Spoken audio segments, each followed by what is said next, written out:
ನಮಸ್ತೆ. ಇದು ಮೊರಾರ್ಜಿ ಸಂಬಂಧಪಟ್ಟಂಗೆ ಕ್ವಶನ್ಸ್ ಮತ್ತು ಆನ್ಸರ್ಸ್ ಹೇಳಬೇಕ್ರಿ. ಹೀಗಾಗಿ ನಿಮಗೆ ಲೈಕ್ ಮಾಡಿರಿ, ಶೇರ್ ಮಾಡಿರಿ, ಕಮೆಂಟ್ ಮೂಲಕ ಏನಿದ್ರು ತಿಳಿಸ್ರಿ. ಮೊರಾರ್ಜಿ ಬಗ್ಗೆ ಕ್ವಶನ್ಸ್ ಮತ್ತು ಆನ್ಸರ್ಸ್ ಹೇಳ್ತೀನಿ ರೀ. ಮೊರಾರ್ಜಿ ಎಕ್ಸಾಮ್ ಚೆನ್ನಾಗಿ ಬಂದ ಕಾರಣಕ್ಕೆ ನಾನು ಅದ್ರ ಕ್ವಶನ್ಸ್ ಹೇಳ್ತೀನಿ. ಇವತ್ತು ಮ್ಯಾಥ್ಸ್ ಹೇಳ್ತೀನಿ ನೋಡಿರಿ. ನಿನ್ನೆ ಮೊನ್ನೆ ಹೇಳೀನಿ, ಈಗ ಹೇಳ್ತೀನಿ. ಇದು 24 ಏನಿದೆ ಅಪವರ್ತನ ವೃಕ್ಷ. ಅಪವರ್ತನ ವೃಕ್ಷ 12 24, 6 12, 3 6.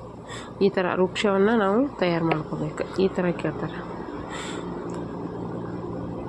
9 2 18, 3 3 9.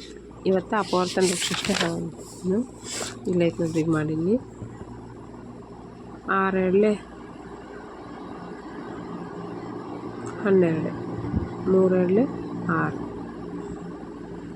18 2 36, 6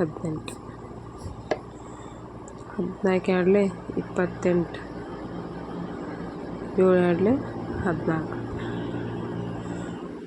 2 14, 6 5 30, 3 2 6. ಅಪವರ್ತನ ವೃಕ್ಷದೊಳಗೆ ಬರ್ತಾವೆ.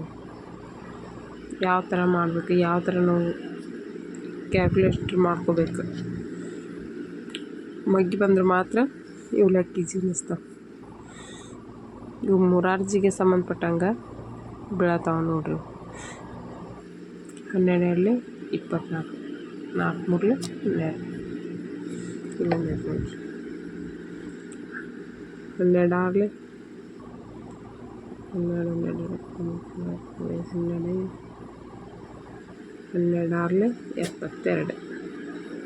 3 6, 4 3 12. ಈ ಥರ ಅಪವರ್ತನ ವೃಕ್ಷ ಅಂತ ಕರೀತಾರೆ. ಈ ಥರ ನೀವು ಒಂದ್ರ ಮೇಲೆ ಒಂದು ಮಾಡಿ ತೆಗಿತಿರ್ಬೇಕು.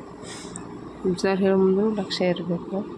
ಇದು ಹೆಚ್ಚಾನಿತ್ತಂದ್ರೆ 1 ಅಥವಾ 2 ಮೊರಾರ್ಜಿಗೆ ಹಾಕ್ತಾನೆ. ಇವತ್ತಿಂದ ನಾನು ಮೊರಾರ್ಜಿದು ಸ್ವಲ್ಪ ಹೇಳ್ತೀನಿ ನಿಮಗೆ. ದಿನ ಒಂದು 10 ನಿಮಿಷ ಯಾವ ಥರ ಮಾಡ್ಕೋಬೇಕು.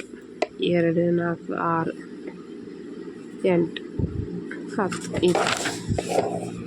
ಹೌದಾ, ಇವತ್ತು ಅಪವರ್ತನ ಅಷ್ಟೇ ಹೇಳ್ತೀನಿ. ನಿಮಗೆ ಲೈಕ್ ಮಾಡಿರಿ, ಶೇರ್ ಮಾಡಿರಿ, ಕಮೆಂಟ್ ಮೂಲಕ ಏನಿದ್ರು ತಿಳಿಸ್ರಿ. ನಿಮ್ಗೆ ಯಾವ ಕ್ವಶನ್ಸ್ ಬಗ್ಗೆ ಡೌಟ್ ಇದ್ದರೂ ನನಗೆ ತಿಳಿಸ್ರಿ, ಹೇಳ್ತೀನಿ.